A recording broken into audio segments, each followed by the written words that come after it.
how to log in to Saveetha University Arms.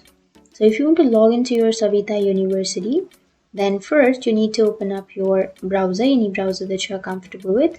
And I'm here with Chrome browser.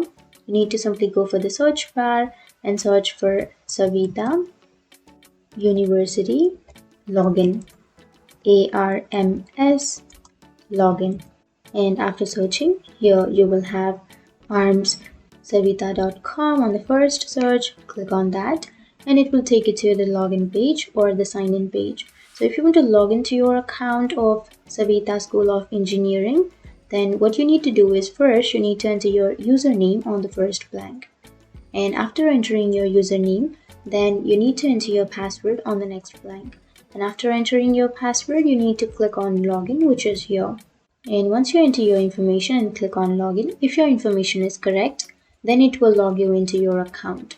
So that's it. That's how you log into your Saveetha University.